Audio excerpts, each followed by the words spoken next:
Hello everyone, कैसे हैं आप सब। उम्मीद करता हूं कि आप सब ठीक होंगे। आज मैं the curse of La llorona एक हॉरर मूवी एक्सप्लेन करने जा रहा हूं। तो चलते हैं मेन स्टोरी लाइन की तरफ। मूवी की स्टार्टिंग में सन 1963 में मैक्सिको सिटी का एक सीन दिखाया जाता है, जिसमें एक फैमिली को दिखाया जाता है। उस फैमिली में हस्बैंड वाइफ और उनके 2 बच्चे होते हैं। वो अपनी लाइफ में बहुत खुश होते हैं। फिर दिखाया जाता है कि उनमें से एक बच्चा अकेला होता है और वो अपनी माँ को ढूंढने जंगल में चला जाता है। वहाँ पर वो देखता है कि उसकी माँ उसके भाई को नदी में डुबोकर मार रही होती है। वो ये देखकर काफ़ी डर जाता है और वहाँ से भागने की कोशिश करता है, लेकिन उसकी माँ उसे पकड़ लेती है और उसे भी मार देती है। इसके बाद कहानी प्रेजेंट में आती है और एक औरत एना को दिखाया जाता है, जो अपने 2 बच्चों क्रिस और समंथा के साथ रहती है। एना के हस्बैंड पुलिस ऑफिसर थे और उनकी डेथ हो चुकी थी, इसीलिए वो अकेले ही अपने दोनों बच्चों को पाल रही होती है। वो अपने दोनों बच्चों का ख्याल रखना और घर के सारे काम अकेले ही करती है। वो डिपार्टमेंट ऑफ सोशल वर्क्स में भी काम करती है। इस डिपार्टमेंट का काम ये देखना होता है कि पेरेंट्स अपने बच्चे की देखभाल अच्छे से कर रहे हैं या नहीं। एना को अपने ऑफिस से पता चलता है कि एक पैट्रिशिया नाम की औरत का केस उसी के ऑफिस में किसी और को दिया जा रहा होता है। ये बात उसे अच्छी नहीं लगती, क्योंकि पिछले कई सालों से उस औरत का केस वही हैंडल कर रही होती है। तब एना के बॉस उसे समझाते हैं कि तुम्हारे ऊपर पहले ही बहुत ज़्यादा वर्कलोड है और तुम्हें अपने बच्चों की देखभाल भी करनी है। लेकिन फिर भी वो अपने बॉस को ये केस लेने के लिए मना लेती है, क्योंकि वो पैट्रिशिया को बहुत अच्छे से जानती है और उसने पैट्रिशिया के बच्चों को अपने सामने बड़ा होते हुए देखा होता है। इसीलिए उससे बेहतर इस केस को कोई भी हैंडल नहीं कर सकता है और एना के बॉस उसे ये केस दे देते हैं। एना को एक स्कूल से कॉल आता है कि पैट्रिशिया के बच्चे कुछ दिनों से स्कूल नहीं आ रहे, इसीलिए उन्हें पैट्रिशिया के घर चेकिंग के लिए जाना होता है। बॉस उसे कहते हैं कि वो अपने साथ एक पुलिस ऑफिसर को भी ले जाए। एना एक पुलिस ऑफिसर के साथ पैट्रिशिया के घर पर पहुंच जाती है। वहीं पैट्रिशिया उसे अंदर आने से मना कर देती है। एना उसे कहती है कि वो सिर्फ अकेली ही अंदर आएगी। इस बात पर पैट्रिशिया उसे अंदर आने देती है। एना देखती है कि पैट्रिशिया बहुत डरी हुई होती है और वो उसे उसके बच्चों के बारे में पूछती है। पैट्रिशिया कहती है कि वो सेफ हैं, लेकिन एना को उसके बच्चे नहीं दिखते। तभी एना को एक दरवाज़ा दिखता है जिस पर बहुत सारी आंखें बनी हुई होती है। एना उसके पास जाती है, जिससे पैट्रिशिया बुरी तरह भड़क जाती है और वो एना पर अटैक कर देती है, उसे मारने की कोशिश करती है। तभी वहाँ बाहर से पुलिस वाला आता है और वो पैट्रिशिया को पकड़ लेता है और इसी झड़प के दौरान एना पैट्रिशिया के गले से एक चाबी निकाल लेती है, जिस पर पैट्रिशिया उसे कहती है कि उस डोर को मत खोलना। लेकिन एना उस दरवाजे को खोलती है और उसे वहाँ पर पैट्रिशिया के बच्चे मिलते हैं। वो बच्चे बुरी तरह से डरे हुए होते हैं। वो कहते हैं कि दरवाज़ा बंद कर दो, वरना वो हमें मार देगी। एना को बिल्कुल भी अंदाजा नहीं होता कि वो बच्चे ला llorona की बात कर रहे होते हैं। वो सोचती है कि ये अपनी माँ से डरे हुए हैं। इसके बाद उन बच्चों को चाइल्ड सर्विस शेल्टर में भिजवा दिया जाता है। एना देखती है कि उन बच्चों के हाथ पर जलने के निशान होते हैं, जिस पर वो बच्चे कहते हैं कि ये भी उसी ने किया है। एना को यहाँ भी ऐसा ही लगता है कि वो अपनी माँ की बात कर रहे हैं। इसके बाद एना अपने घर आ जाती है और रात होने पर ला llorona पैट्रिशिया के बच्चों को पानी में डुबोकर मार देती है और जब वो उन्हें मार रही होती है तो उसकी आंखों से आंसू भी निकल रहे होते हैं। यही कारण होता है कि उसे वीपिंग वूमन भी कहा जाता है। एना के पास फ़ोन आता है और उसे बताया जाता है कि पैट्रिशिया के बच्चे पानी में डूबकर मर गए। एना डेथ स्पॉट पर पहुंच जाती है और वो अपनी कार को थोड़ा दूर ही पार्क करती है और अपने बच्चों से कहती है कि वो गाड़ी से बाहर ना निकले, ताकि उसके बच्चों को उस वारदात के बारे में कुछ भी पता ना चले। एना वहाँ पर जाती है, तभी पैट्रिशिया भी वहाँ आ जाती है और वो एना को कहती है कि तुम्हारी वजह से मेरे बच्चों की मौत हुई, और ये भी कहती है कि सिर्फ एक ही रात बची थी और फिर हमें उससे छुटकारा मिल जाता। जिस पर एना उससे पूछती है कि किससे छुटकारा मिल जाता। पैट्रिशिया उसे जवाब देती है कि ला llorona से। इसके बाद पुलिस पैट्रिशिया को वहाँ से ले जाती है। दूसरी तरफ हमें एना की कार को दिखाया जाता है, जहाँ पर समंथा सो जाती है और क्रिस चुपके से गाड़ी से उतरकर उन बच्चों की डेड बॉडीज को देखने जाता है। इसी दौरान क्रिस को वहाँ पर किसी के रोने की आवाज़ आती है। ये और कोई नहीं बल्कि ला llorona होती है। वो अचानक क्रिस के सामने आ जाती है और उसका हाथ पकड़कर उसे भी कर्स कर देती है और क्रिस के हाथ में ठीक वैसे ही जलने का निशान बन जाता है जिस तरह का निशान पैट्रिशिया के बच्चों के हाथ पर था। क्रिस बुरी तरह डर जाता है और वो कार में आकर वापस बैठ जाता है और ला llorona भी क्रिस को डराने की बहुत कोशिश करती है। फिर एना वहाँ आती है और उन्हें घर लेकर आ जाती है। अगली सुबह एना चर्च जाती है और चर्च के बाहर एक विच हंटर जिनका नाम राफेल ओलिवेरा होता है वो खड़े होते हैं। वो अपने जादुई वर्ड से लोगों का ट्रीटमेंट कर रहे होते हैं ताकि वो ठीक हो जाएं। एना फादर से ला llorona के बारे में पूछती है और फादर उन्हें ला llorona के बारे में सब कुछ बता देते हैं। दूसरी तरफ घर पर सामंथा को दिखाया जाता है, जो कि खेल रही होती है। उसे भी वहां पर ला llorona दिखती है। ला llorona सामंथा का हाथ पकड़कर उसे भी कर्स कर देती है उसके हाथ पर भी जलने के निशान बन जाते हैं। एना जब घर पर आती है तो वो देखती है कि उसकी बेटी काफ़ी डरी हुई होती है। एना उसे जले हुए जख्मों के निशानों के बारे में पूछती है, लेकिन समंथा उसे झूठ बोल देती है कि वो खेलते वक्त गिर गई थी। फिर एक डिटेक्टिव जिनका नाम कूपर होता है वो एना के घर आते हैं। ये एना के पति के फ्रेंड होते हैं। वो एना को बताते हैं कि पुलिस को पैट्रिशिया पर शक है कि उसी ने अपने बच्चों को मारा है, लेकिन पैट्रिशिया और उसके गवाहों का कहना है कि वो मर्डर के दौरान फुल टाइम चर्च में थी। कूपर एना को एक फाइल देता है ताकि वो केस के इन्वेस्टिगेशन में उसकी मदद कर सके। दूसरी तरफ हमें राफेल को दिखाया जाता है जो पैट्रिशिया के घर से ला लेरोना के आंसुओं को कलेक्ट कर रहा होता है। रात में एना जब पैट्रिशिया की फाइल देख रही होती है तो उसे वहां पर किसी के होने का अंदेशा होता है। वो जाकर देखती है तो क्रिस नींद में चल रहा होता है। तभी घर का दरवाजा अपने आप खुल जाता है और ऐसा लगता है जैसे कोई अंदर आने की कोशिश कर रहा हो। एन क्रिस को उसके बेड पर सुला देती है और उसी वक्त कोई पैट्रिशिया के फाइल के पेपर उठाकर जमीन पर फेंक देता है। तब एन समझ जाती है कि रूम में जरूर कोई ना कोई है। तभी उसे अचानक समंथा के रूम में कोई दिखता है। वो ला लेरोना होती है और इससे पहले कि वो कुछ करती दरवाजा अपने आप बंद हो जाता है और ला लेरोना एना के रूम में आ जाती है। एना उसे कहती है कि वो वहां से चली जाए। इतनी ही देर में क्रिस और समंथा दरवाजा खोलकर वहां आ जाते हैं।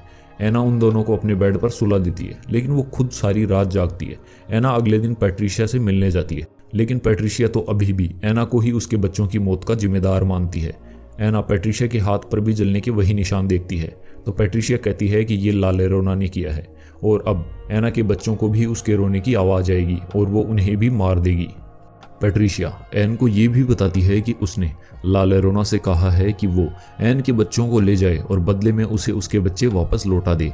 दूसरी तरफ घर पर ला लेरोना पहले तो क्रिस को डराती है और फिर उसे सीढ़ियों से गिरा देती है।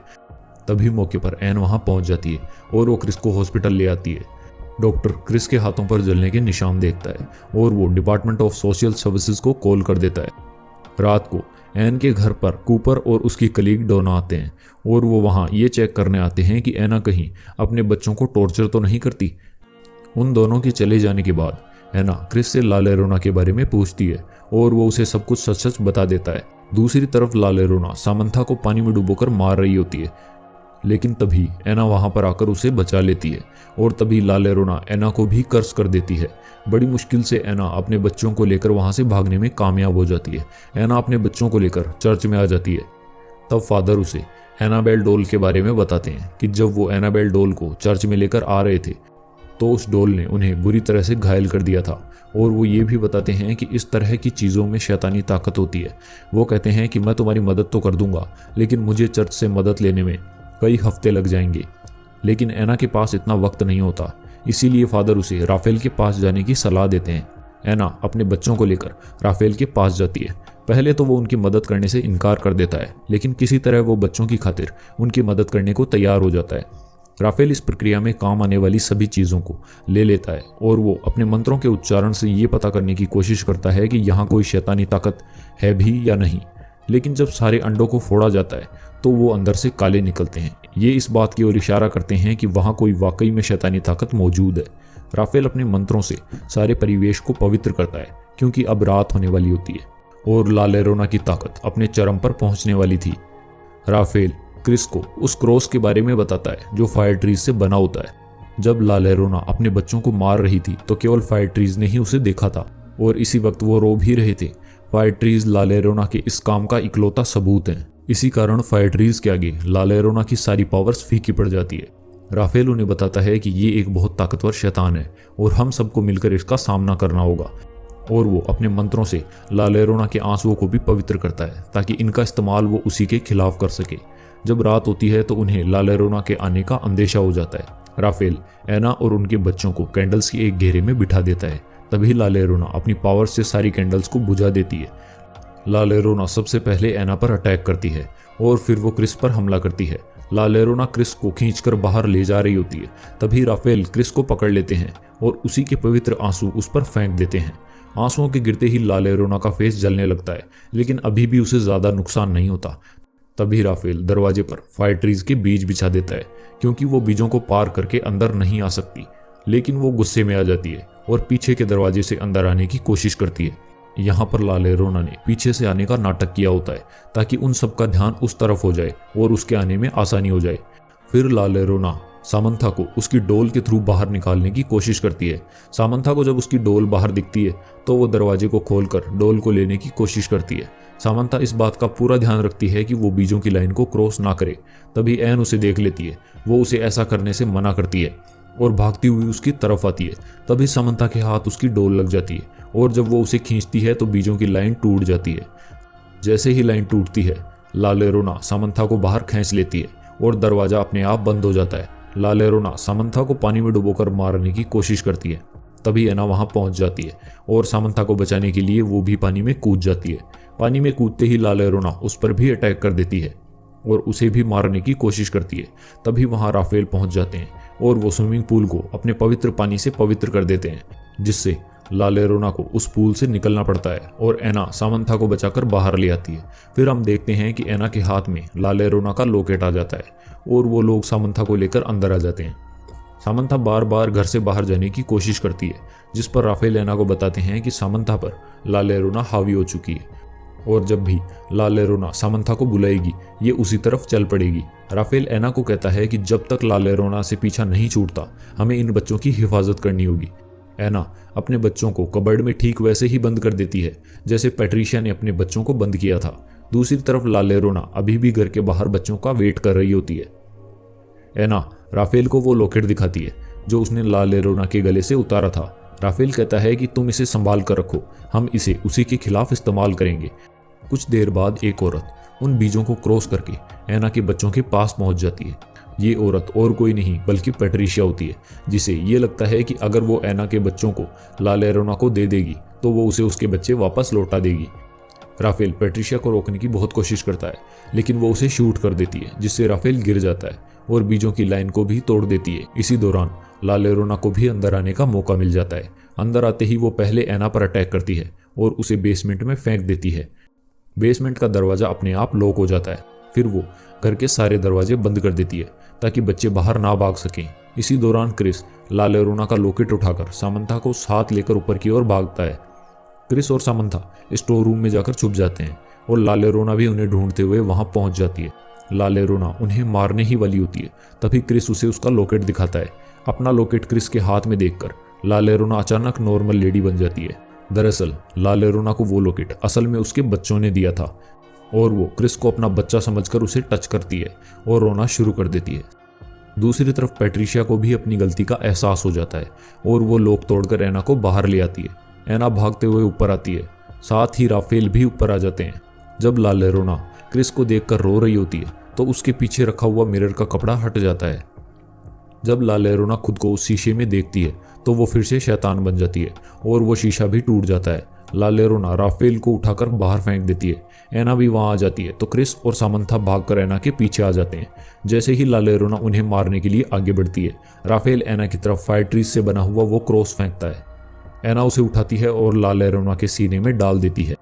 उस क्रॉस की वजह से लालेरोना खत्म हो जाती है और इसी के साथ ये कहानी यहीं पर खत्म होती है। उम्मीद करते हैं आपको ये कहानी पसंद आई होगी। अगर आपको मेरी एक्सप्लेनेशन पसंद आई तो मेरे चैनल को सब्सक्राइब करना ना भूलें। Thanks for watching.